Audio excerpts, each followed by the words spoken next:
খুব সহজে এবং অল্প সময়ে কীভাবে পাতলা এবং ফুলকোভাবে একদম সফট করে চালের আটার রুটি বানানো হয় তারই রেসিপি নিয়ে চলে এলাম আপনাদের মাঝে শেয়ার করব বলে। আসসালামু আলাইকুম, সবাই কেমন আছেন? আজ আমি চালের আটার রুটি বানাবো। শুরু থেকে শেষ পর্যন্ত আমার সাথে থেকে রেসিপিটি দেখার জন্য সবাইকে অনুরোধ করছি। তাহলে চলুন মূল রেসিপিতে চলে যাই। প্রথমে আমি চুলায় একটি প্যান বসিয়ে তার মাঝে আমি 6 কাপ পানি দিয়েছি আর স্বাদ মতো লবণ দিয়ে 5-6 মিনিটের জন্য ঢেকে দিয়েছি পানিটা ফুটার জন্য। এখন ঢাকনাটা উঠিয়ে আমি এখানে 4 কাপ চালের আটা দিয়ে দিচ্ছি,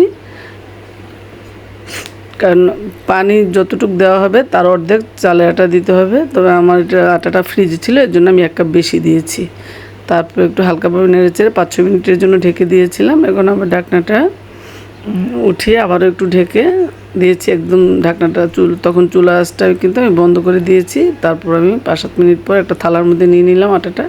এখন গরম গরম হাতে একটু ঘি লাগিয়ে আর একটা সফট সুন্দর ডো তৈরি করব। তবে একটা মিক্স হয়ে গেছে, সেটা হচ্ছে আমি পানির মধ্যে 1 টেবিল চামচ ঘি দিয়েছিলাম। আপনার রান্নার তেল অথবা ঘি দিতে পারেন। সেটা দিলে আটাটা আরও সফট হবে এবং সুন্দর একটা সেন্ট আসবে। রুটি অনেকক্ষণ পর্যন্ত নরম থাকবে রুটি বানানোর পর। তারপর আমি সুন্দর একটা সফট ডো তৈরি করে ছোটো ছোটো করে লেচি কেটে এখন কিন্তু আমি রুটি তৈরি করতেছি। আর কীভাবে রুটি বানাচ্ছি অবশ্যই দেখতে পাচ্ছেন। রুটিকে আমার কিন্তু ঘোরাতে হবে না, রুটি কিন্তু আমাকে অটোমেটিকই ঘুরিয়ে নিয়ে যাচ্ছে। অনেক সুন্দর হয় বানানো, কোনোই কষ্ট হয় না রুটি বানাতে। অনেকেই বলে যে চালের আটার রুটি বানাতে নাকি অনেক কষ্ট হয়। আসলে এইভাবে আমার মতো করে আটা তৈরি করে নেবেন, তারপর দেখবেন রুটি বানানো কোনো কষ্ট না। কিছুক্ষণের মধ্যে অনেক রুটি বানানো যাবে। আর কতটা পাতলা, কতটা সুন্দর দেখা যায় দেখেন। প্রত্যেকটা রুটি এরকম পাতলা হবে।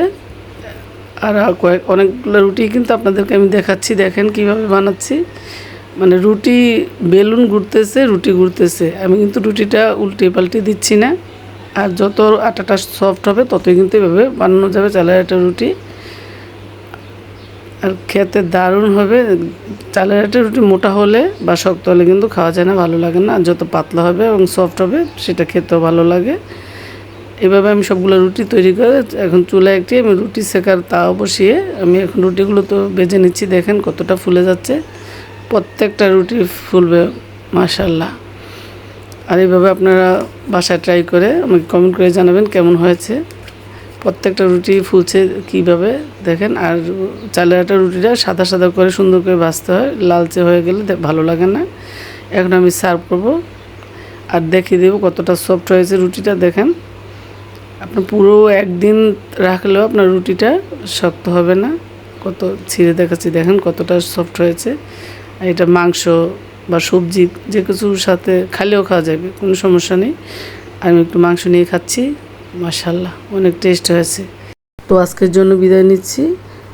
আমার জন্য দোয়া করবেন, আপনারাও ভালো থাকবেন। আমি যেন আবার নতুন নতুন রেসিপি নিয়ে চলে আসতে পারি আপনাদের মাঝে। সবাইকে অনেক ধন্যবাদ। আল্লাহ হাফেজ।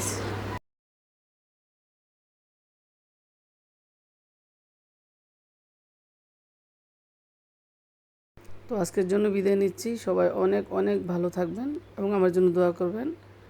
আবারও নতুন কোনো রেসিপি নিয়ে চলে আসবো। আল্লাহ হাফেজ।